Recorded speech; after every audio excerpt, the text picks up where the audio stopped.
ಮನ್ರೇಗಾ ಹೆಸರಲ್ಲಿ ಇವತ್ತು ಬೃಹತ್ ಪ್ರತಿಭಟನೆ ಮಾಡಿದ್ರಿ ಕೇಂದ್ರ ಸರ್ಕಾರದ ವಿರುದ್ಧ, ಏನು ಹೇಳ್ತೀರಿ ಸರ್? ಇವಾಗ ಬಡವರ ಗ್ರಾಮೀಣ ಉದ್ಯೋಗ ಖಾತ್ರಿಗೆ ಕತ್ತರಿ ಹಾಕಿದ ಕೇಂದ್ರ ಸರ್ಕಾರ. ಯಾಕಪ್ಪ ಕತ್ತರಿ ಹಾಕಿದೆ ಅಂದರೆ, ಮಹಾತ್ಮ ಗಾಂಧೀಜಿರವರು ಇವತ್ತು ಏನು ಸ್ವಾತಂತ್ರ್ಯ ತಂದುಕೊಟ್ಟಾರ ಮಹನೀಯರವರು. ಇಡೀ ವಿಶ್ವದಲ್ಲಿ, ಇಡೀ ದೇಶದಲ್ಲಿ, ಇಡೀ ರಾಜ್ಯದಲ್ಲಿ, ಆಮೇಲೆ ಗ್ರಾಮ ಪಂಚಾಯತಿಗಳಲ್ಲಿ ಏನಿವತ್ತು ಉದ್ಯೋಗ ಖಾತರಿ, ಮಹಾತ್ಮ ಗಾಂಧೀಜಿ ಉದ್ಯೋಗ ಖಾತರಿ ಯೋಜನೆ ತಂದಿದ್ದು UPA ಸರ್ಕಾರ. ನಮ್ಮ ಸರ್ಕಾರ ತಂದಿದ ಕಾನೂನುಗಳಿಗೆ ನೋಡಿದರೆ ಇವ್ರಿಗೆ ಹೊಟ್ಟೆ ಉರಿ. ಯಾಕಪ್ಪ ಅಂದರೆ 100% ಇವತ್ತು ನಮ್ಮ 1 ಕೋಟಿ, ಒಂದು ಗ್ರಾಮ ಪಂಚಾಯತಿಗೆ 1 ಕೋಟಿ ಕೊಡ್ತಿದ್ರು ಒಂದು ಇದಕ್ಕೆ ನಮ್ಮ ಕೇಂದ್ರ ಸರ್ಕಾರದವರು ಮಹಾತ್ಮ ಗಾಂಧೀಜಿ ಯೋಜನೆಯಿಂದ. ಇವತ್ತು BJP ಸರ್ಕಾರದವರು 60% ನಾವು ಕೊಡ್ತೀವಿ, 40% ನೀವು ಕೊಡಿ ಅಂದರೆ, ಸರ್ ಇವತ್ತು ರಾಮ್ಜಿ ಅಂತ ಇಟ್ಟಿದ್ದಾರೆ. ಇವತ್ತು ಏನಾರ ಪ್ರತಿಭಟನೆ ಮಾಡಬೇಕು ಅಂದರೆ BJP ಅವರು ಅದೇ ಗಾಂಧೀಜಿ ಮುಂದೆ ಹೋಗಿ ನಮಗೆ ನ್ಯಾಯ ಕೊಡಿ ಅಂತ ಕೇಳ್ತಾರೆ. ನ್ಯಾಯ ಕೊಡಿ ಅನ್ನೋರು ಅವರಿಗೆ ನ್ಯಾಯ ಕೊಡ್ದಂಗೆ ಇವತ್ತು ರಾಜ್ಯಪಾಲರನ್ನ ಏನು ಓದ್ದಂಗೆ ವಾಪಸ್ ಕಳಿಸಿದ್ದಾರೆ. ಇವತ್ತು 136 ಸೀಟ್ ಬಂದಿರೋ ಇವತ್ತು ಕಾಂಗ್ರೆಸ್ ಸರ್ಕಾರ, ಜನ ಆಶೀರ್ವಾದ ಮಾಡಿರೋ ಸರ್ಕಾರ, ಕ್ಯಾಬಿನೆಟಲ್ಲಿ ರಚನೆ ಮಾಡಿರುವ ಅಂಶನ ಇದು ರಾಜ್ಯಪಾಲರು ಓದಲ್ಲ ಅಂದರೆ ಇದು ಸಂವಿಧಾನ ವಿರೋಧಿ ಅಲ್ಲ ಸರ್.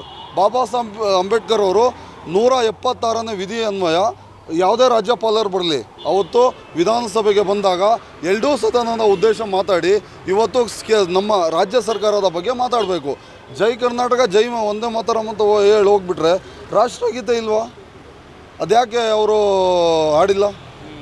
ಯಾಕೆ ಅವ್ರು ಓದಿಲ್ಲ? ಅಲ್ಲ, BJP ಹೇಳುವಂಥದ್ದು ನರೇಗಾ ಹೆಸರನ್ನ ಬದಲಾವಣೆ ಮಾಡಿರುವಂಥದ್ದು ಏನೋ ದೊಡ್ಡ ಬದಲಾವಣೆ ಅಲ್ಲ. ಅಂದರೆ ಯಥಾಸ್ಥಿತಿ ಏನು ಕಾರ್ಯಕ್ರಮಗಳ ಅನುಷ್ಠಾನ ಆಗುತ್ತೆ, ಯಾವುದೇ ರೀತಿಯಾದಂತಹ ಬದಲಾವಣೆಗಳು ಆಗಲ್ಲ ಅನ್ನುವಂಥದ್ದು ಅವ್ರು ಹೇಳಿದ್ರು. ಅಭಿವೃದ್ಧಿ ಕೆಲಸಗಳು ಎಲ್ಲೂ ಬದಲಾವಣೆ ಇಲ್ಲ ಅಂತ ಹೇಳ್ತಾರೆ ಸರ್. ಅಭಿವೃದ್ಧಿ ಕೆಲಸ ಬದಲಾವಣೆ ಇಲ್ಲ ಅಂತ ಅವ್ರು ಹೇಳ್ತಿದ್ದಾರೆ.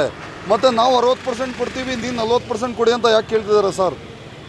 ಯಾಕೆ ಕೇಳ್ತಿದ್ರೆ ನೀವೇ ಹೇಳಿ, ಅವ್ರಿಗೆ ಕೇಳಿ. BJP ಅವ್ರಿಗೆ ರಾಜ್ಯ ಸರ್ಕಾರ ನಮ್ದು ಒಂದೇ ಇಲ್ವಾ? BJP ಆಳ್ವಿಕೆನೂ ಇದೆ ಭಾರತದಲ್ಲಿ, ಅವ್ರಿಗೂ ಕಷ್ಟನೇ ಅಲ್ವಾ? ಇವತ್ತು ಈ ನಮ್ಮ ಟ್ಯಾಕ್ಸು ಹೋಗುತ್ತೆ, ಅದು ವಾಪಸ್ ನಮಗೆ ಅಷ್ಟೇ ವಾಪಸ್ ಕೊಡ್ತಾರಾ ಸರ್? ಎಲ್ಲಿ ಕೊಡ್ತಿದ್ದಾರೆ? 10% ವಾಪಸ್ ನಮಗೆ ನಾವು ಕಟ್ತಿರೋ ಟ್ಯಾಕ್ಸ್ ಕರ್ನಾಟಕದಿಂದ ಕೇಂದ್ರ ಸರ್ಕಾರ ತೊಗೊಂಡು ಇವತ್ತು ಬೇರೆ ಬೇರೆ ರಾಜ್ಯಕ್ಕೆ ಅವ್ರು ಇರೋ BJP ಸರ್ಕಾರ ಇರೋ ರಾಜ್ಯಕ್ಕೆ ಕೊಡ್ತಿದ್ದಾರೆ. ಅದೇ ಇವತ್ತು ಕಷ್ಟ ಆಗಿದೆ. ಅಲ್ಲ, ಈಗ ನೀವು ಕೇಂದ್ರ ಸರ್ಕಾರದ ವಿರುದ್ಧ ನೀವು ಪ್ರತಿಭಟನೆ ಮಾಡ್ತಿದ್ರಿ, ಆದರೆ BJP ಸರ್ಕಾರದ ವಿರುದ್ಧ ಒಂದು ಗಂಭೀರ ಆರೋಪ ಅಂದರೆ ಸರ್ಕಾರದ ಭಾಗ ಇರುವಂಥ ಸಚಿವರು ಅಂದರೆ ಅಬಕಾರಿ ಖಾತೆ ಅಂದರೆ ಅಬಕಾರಿ ಇಲಾಖೆಯಲ್ಲಿ ಭ್ರಷ್ಟಾಚಾರ ಆಗಿದೆ, ಅಬಕಾರಿ ಸಚಿವರು ರಾಜೀನಾಮೆ ಕೊಡಬೇಕು ಅಂತ ಒತ್ತಾಯ ಮಾಡ್ತಿದ್ದಾರೆ ಸರ್. ಇವಾಗ ಭ್ರಷ್ಟಾಚಾರ ಆಗಿದ್ರೆ ತನಿಖೆ ಮಾಡಿಸ್ರಿ. ನಿಮ್ಮದೇ ಆದಂಥ CBI ಇದೆ, ಆಮೇಲೆ ನಿಮ್ಮದೇ ಆದ ED IT ಎಲ್ಲ ನಿಮ್ಮ ಹತ್ರನೇ ಇದೆ. ತನಿಖೆ ಮಾಡಿಸಿ. ತಪ್ಪು ಮಾಡಿದರೆ ಯಾರೋ ಇವಾಗ ಒಪ್ಕೊಳ್ಳೋಕ್ಕಾಗಲ್ಲ. ಆಗಿಲ್ಲ ಅಂತ ಹೇಳ್ತೀರಾ? ಅಬಕಾರಿ ಇಲಾಖೆ ಆಗಿಲ್ಲ ಅಂತ ಹೇಳ್ತೀರಾ ಸರ್? ಆಗಿದ್ರೆ ನೀವು ಶಿಕ್ಷೆ ಕೊಡಿ ಸರ್, ನಿಮ್ಮ ಕೈಲೇ ಇದೆ. ಎಲ್ಲ ಆಗಿದೆ ಅಂತ ಆರೋಪ ಮಾಡ್ತಿರೋದು ನೀವೇ. ಸರ್ಕಾರ ಇರೋದು ಕೇಂದ್ರದಲ್ಲಿ ನಿಮ್ಮದೇ, ಮಾಡಿ. ಅದರಲ್ಲಿ ಏನಿದೆ?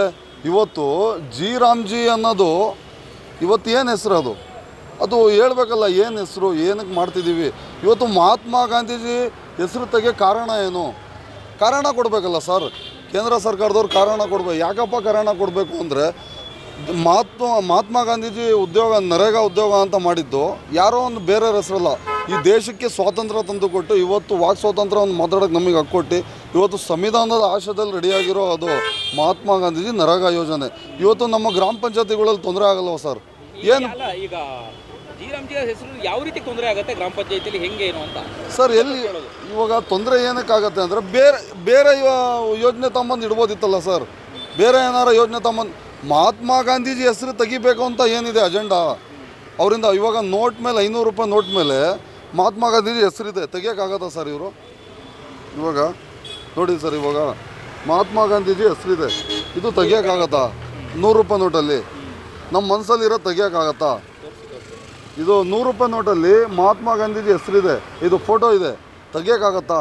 ನಮ್ಮ ಮನಸ್ಸಲ್ಲಿರೋದು ಮಹಾತ್ಮ ಗಾಂಧೀಜಿ ಮನಸ್ಸಲ್ಲಿರೋ ತೆಗಿಯೋಕ್ಕಾಗತ್ತಾ? ಈ ಜನಗಳ ಮನಸ್ಸಲ್ಲಿರೋ ತೆಗಿಯೋಕ್ಕಾಗತ್ತಾ? ಇಡೀ ವಿಶ್ವದಲ್ಲೇ ಮಹಾತ್ಮ ಗಾಂಧೀಜಿ ಅಂದರೆ ಇಂಡಿಯಾ ಅಂದರೆ ಮಹಾತ್ಮ ಗಾಂಧೀಜಿ ಆ ಥರ ಆಗಿದೆ. ಭಾರತದ ಪಿತಾಮಹ, ನೇಷನ್ ಆಫ್ ದಿ ಫಾದರ್, ಎಲ್ಲರಿಗೂ father. Nation of the father ಅಂದರೆ ನರೇಗಾ ಹೆಸರನ್ನು ಮತ್ತೆ ಕೇಂದ್ರ ಸರ್ಕಾರ ಬದಲಾವಣೆ ಮಾಡುತ್ತಾ? ನಿಮ್ಮ ಪ್ರತಿಭಟನೆಗೆ ಕಾವು ತಟ್ಟುತ್ತಾ ಸರ್? ಇದೇ ರೈತ ವಿರೋಧಿ ಕಾನೂನು ತಂದರು BJP ಅವರು. ನಾವು ಕಾಂಗ್ರೆಸ್ನವ್ರು ಬಿಟ್ವಾ? ವಾಪಸ್ ಮಾಡಿಲ್ವಾ? ಇದು ಉಗ್ರ ಹೋರಾಟ ಮಾಡೇ ಮಾಡ್ತೀವಿ. ದಿನ ಬೆಳಿಗ್ಗೆ ಪಂಚಾಯತಿ ಮಟ್ಟದಲ್ಲಿ, ಆಮೇಲೆ ಜಿಲ್ಲಾ ಮಟ್ಟದಲ್ಲಿ, ತಾಲೂಕು ಮಟ್ಟದಲ್ಲಿ, ಹಳ್ಳಿಯಲ್ಲಿ ನಾವು ಪ್ರತಿಭಟನೆ ಮಾಡಿ ಈ ಕಾಯ್ದೆನ ವಾಪಸ್ ತೆಗಿಯೋಕ್ಕೆ ನಾವು ಹೋರಾಟ ಮಾಡ್ತೀವಿ.